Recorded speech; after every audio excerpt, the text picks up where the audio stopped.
Der ligger meget i det at være ung. Vi ser selv piger såvel som drenge i nogle tilfælde, som løbetræner med deres mor, far osv. Og det gør vi, fordi vores krop kan have en indflydelse på, hvordan vores ungdom, vores teenageår, om man vil, kommer til at se ud. Unges krop bliver ikke længere kun set som den fysiske krop, men den lægger også tegn for nogle symbolske værdier indover. Et godt eksempel kunne være den enkeltes tøjstil. I det tilfælde bruger unge deres tøjstil til at fortælle, i hvilken kategori de hører til. Altså hvilken gruppe du hører til samt til at vise din identitet. Bevidst og ubevidst set kan den norske læge og psykiater Finn Skålerud beskrive i sin bog Uro, en rejse i det moderne selv, hvor han taler om de tre begreber kropsliggørelse, metafor og symbolik.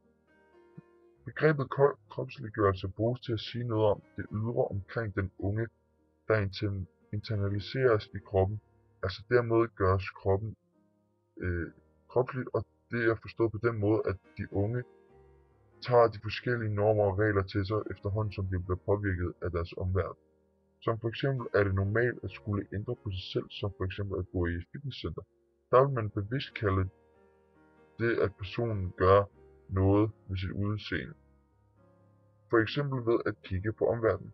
Metaforisk set betyder det i dette sammenhæng, at noget får et navn, men hører til noget andet, som for eksempel store bryster, der blot ikke er genetisk bestemt, men også hænger sammen med, at kvinden har nogle kvindelige egenskaber og er modnet.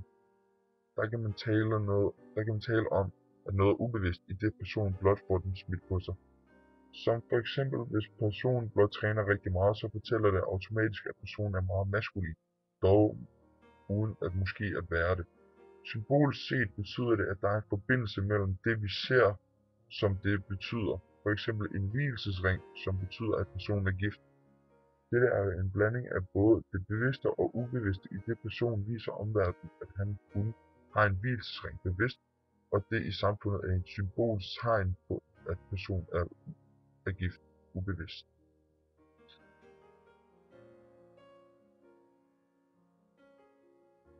De sårbare unge i denne tekst er de unge, som ikke rigtig har nogen erfaring hjemmefra.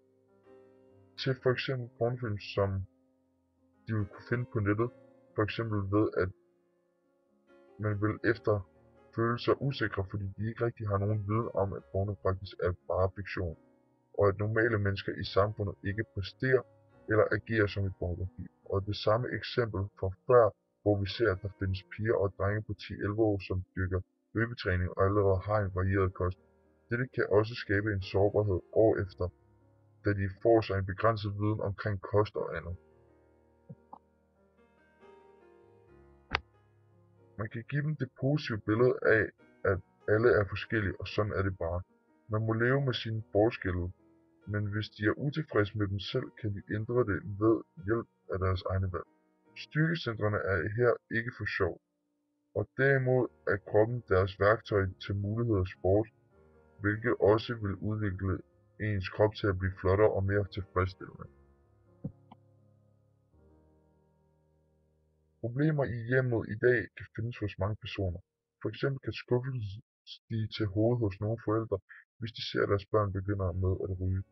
Forældre er også blevet mere intolerante omkring stoffer, hvilket vi i gruppen tror ikke var noget problem i før i tiden, da folk ikke kendte til skaderne for ca. 50 år siden, og det var det samme i fortiden.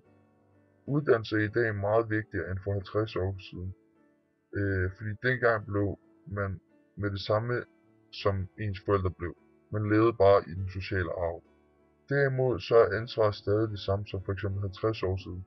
Man tænkte, hvis du ikke er ansvarlig i dag, så får du lige meget en anden straf. Ellers bliver dine forældre bare skuffet, men selvfølgelig afhænger det af situationen. Samfundet blander sig meget, i stedet for at man selv kan finde ud af, hvad man vil i sit eget liv. Bliver man hele tiden presset til noget, man måske inderst inde ikke vil, så tror jeg, at det er derfor, at der er så mange, som dropper ud af gymnasiet eller får rigtig lave karakterer.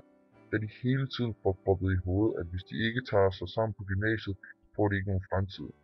Der er skabt et tabu inden for erhvervsuddannelserne, da der er en diskurs, der er blevet skabt i samfundet. Vi tror helt klart, at unge bekymrer sig mere i det senmoderne samfund end i det traditionelle, da vi hele tiden bliver testet og prøvet af, hvad vi får at vide fra når vi er helt små, at vi vil noget, skal vi for eksempel på gymnasiet. Samfundet forventer vanvittigt meget af os. I det traditionelle samfund var der en bredere diskurs om, at æblet ikke falder langt fra stammen. Man bliver ligesom i den sociale arv, hvis ens far var skolelærer, blev man det også selv. Samtidig er der kommet en mere kapitalistisk, individualistisk og ikke mindst konkurrencetankegang i samfundet. Vi skal hele tiden måles og vejes.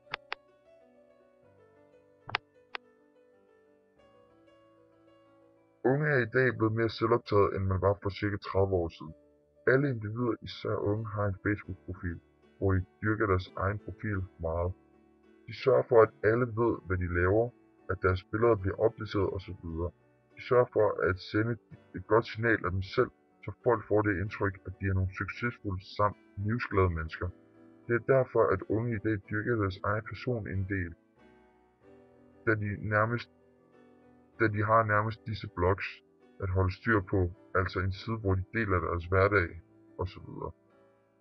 Mange Facebook-ejere bliver også inspireret af deres profil til at skrive en blog, hvilket er en side, som kun handler om individet selv. Det er blevet mere og mere populært at føre sin egen blog, og derved dyrke sin egen person en del mere. At have en Facebook-profil med en masse venner betegnes også som at være vigtigt i dag, da man så er populær. Alle disse sider, som handler om at skulle fremstille sig selv, gør, at unge nu til dags bliver mere selvoptaget. Det er i dag vigtigt at skabe en god social position, så man fremstår som at være noget, frem for at være intet.